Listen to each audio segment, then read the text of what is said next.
मोहम्मद सल्लल्लाहु अलैहि वसल्लम की वफात के बाद कौन था जो इस्लाम को तबाह होने से बचाएगा। 23 साल में बुनियाद रख दी गई थी, लेकिन अब पूरा आलम जीतना था जब दो सुपर पावर्स रोम और पर्शिया ने मिलकर मुसलमानों को कत्ले आम करने का फैसला किया। जब मुसलमान सिर्फ 15,000 थे और दुश्मन 1.5 लाख थे। ये वो सच्ची कहानी है जहाँ एक छोटा सा बीज पूरे दुनिया का दरख्त बन गया। कैसे टूटा बगदाद, कैसे आई खिलाफत, कैसे फैला इस्लाम स्पेन से इंडोनेशिया तक। देखिए इस्लाम की वो जबरदस्त तारीख जो आपको स्कूल्स में नहीं पढ़ाई गई। अपने मदीना के एक छोटे से कमरे में मोहम्मद सल्लल्लाहु अलैहि वसल्लम, जो तमाम दुनिया के लिए रहमत थे, वफात पा गए। आपने पीछे ना सिर्फ एक चोगा और तलवार छोड़ा, बल्कि इससे बहुत बड़ा कुछ छोड़ा।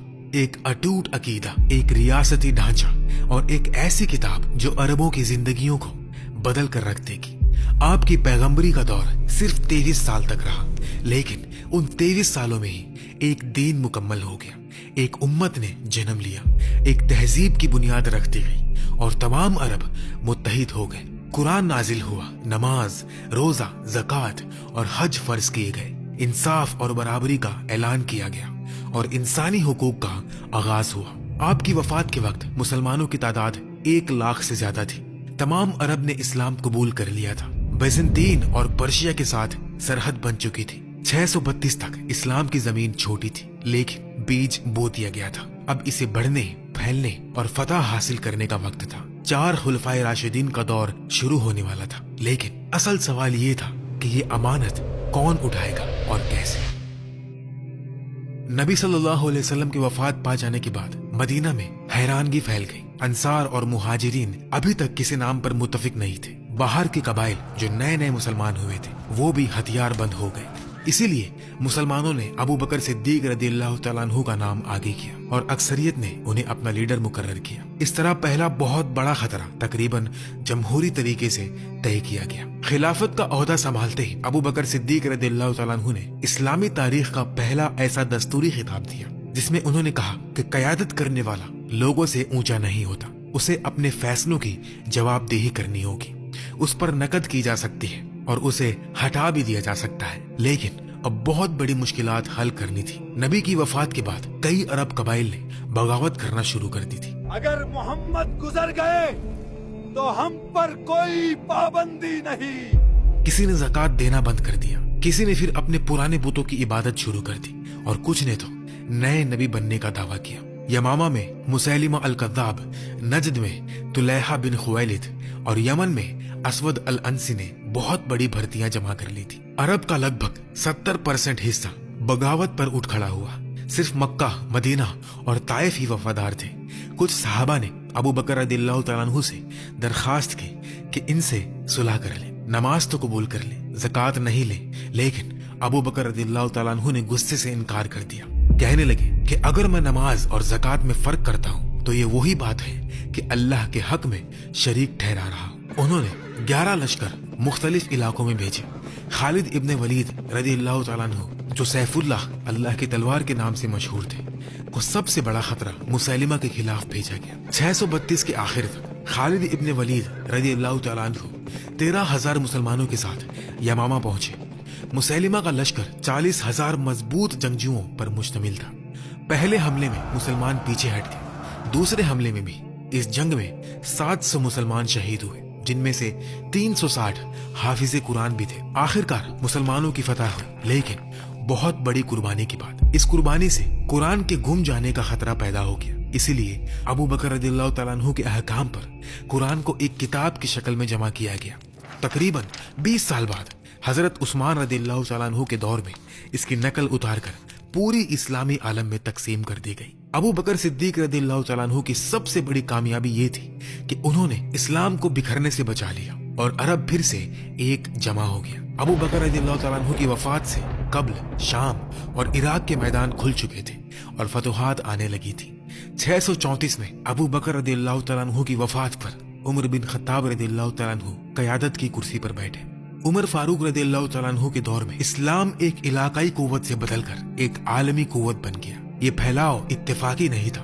बैजेंटीन और पर्शिया की सल्तनतें सालों से आपस में लड़ रही थी, लोग गरीब थे, बहुत ज्यादा टैक्स लगा दिया गया था और मजहब को दबाव का जरिया बनाया गया था। इस्लामी लश्कर जब आए तो कई जगह उनका इस्तकबाल न के मुकाबले के तौर पर बल्कि आराम के तौर पर किया गया। जंगे फिराज 634 में बहुत अहम थी। इसमें पहली मर्तबा दो सुपर पावर्स पर्शिया और रोम ने मिलकर मुसलमानों का मुकाबला किया। 70,000 फारसी, 80,000 रूमी और अरब ईसाई मिलाकर 1.5 लाख का लश्कर था। मुसलमान सिर्फ 15,000 थे। खालिद बिन वलीद रज़ियल्लाहु तआला अन्हु ने रात को हमला किया, फारसी खैमे को आग लगा दी और रोमियों में खौफ पैदा कर दिया। सुबह तक मुसलमान फतहयाब हो गए। दुश्मन के 1 लाख अफराद मारे गए जबकि मुसलमान के सिर्फ 500 शहीद हुए। फारसी फ्रंट टूट गया। इसी वक्त सीरिया का फ्रंट आगे बढ़ रहा था। रोम ने एक अजीम लश्कर जमा किया, 2 लाख प्रोफेशनल सिपाही। खालिद ने अपने लश्कर को चंद ग्रुप्स में तकसीम किया। यरमूक नदी के करीब 40,000 मुसलमानों ने 2 लाख रोमियों का मुकाबला किया। जंग 6 दिन चली। 6वें दिन आंधी आई, गर्द के बादल आसमान पर छा गए। रूमी लश्कर कुछ देख नहीं पा रहा था। मुसलमानों ने आंधी को पीठ देकर हमला किया। रोमियों को नदी की तरफ ढकेल दिया गया। खौफ फैल गया। भागने की कोशिश में बहुत से डूबकर मर गए। रोम का लश्कर तबाह हो गया। रोमियों के 70,000 मारे गए, 40,000 भाग गए या गिरफ्तार कर लिए गए। मुसलमानों के 4,000 शहीद हुए। रूमी बादशाह हरक्यूलिस ने शाम की तरफ देखते हुए आंसू बहाया और कहा, अलविदा शाम, तू एक खूबसूरत सरजमीन थी। बैतुल मुकद्दस की फतह पर उमर फारूक रज़ियल्लाहु तआला अन्हु अपने नौकर के साथ सफर कर रहे थे और वो एक ऊंट पर बारी बारी सवार हो रहे थे। बैतुल मुकद्दस के करीब पहुंचे तो नौकर की बारी थी, इसलिए उमर फारूक रज़ियल्लाहु तआला अन्हु पैदल चलते हुए शहर में दाखिल हुए जबकि उनका नौकर ऊंट पर सवार था। यह मंजर देखकर हर कोई हैरान रह गया। इस लम्हे ने उमर रज़ियल्लाहु तआला अन्हु की अदालती का तसव्वुर तारीख में हमेशा के लिए दर्ज कर दिया। 637 में जंगे कादसिया हुई। फारसी कमांडर रुस्तम ने 1,20,000 का लश्कर जमा किया जिसमें जंगली हाथी, जबरदस्त घोड़े सवार और तीरंदाजी की बारिश शामिल थी। मुसलमान कमांडर साद बिन अबी वक्कास रज़ियल्लाहु तआला अन्हु ने 30,000 मुसलमानों के साथ उनका मुकाबला किया।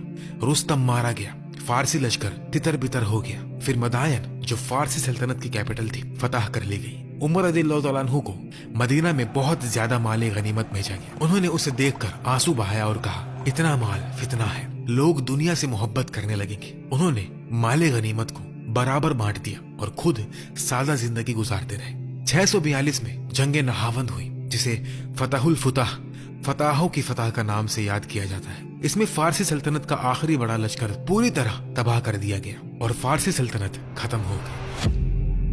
639 में कमांडर अमर बिन अल आस रज़ियल्लाहु तआला अन्हु ने उमर फारूक रज़ियल्लाहु तआला अन्हु को खत लिखकर मिस्र पर हमला करने की इजाजत मांगी। कहने लगे कि वो रोम की खजाना गाह है और गलायों का मुल्क है। उमर रज़ियल्लाहु तआला अन्हु ने थोड़ी देर हिचकिचाहट के बाद इजाजत दे दी, लेकिन कम अफराद के साथ जाने का कह दिया। अमर बिन अल आस रज़ियल्लाहु तआला अन्हु 4,000 मुसलमानों के साथ मिस्र दाखिल हुए। 640 में जंगे हेलियोपोलिस हुई जिसमें रूमी लश्कर शिकस्त खा गया। 641 में अलेक्जेंड्रिया का मोहरा शुरू हुआ जो 14 महीने तक चला।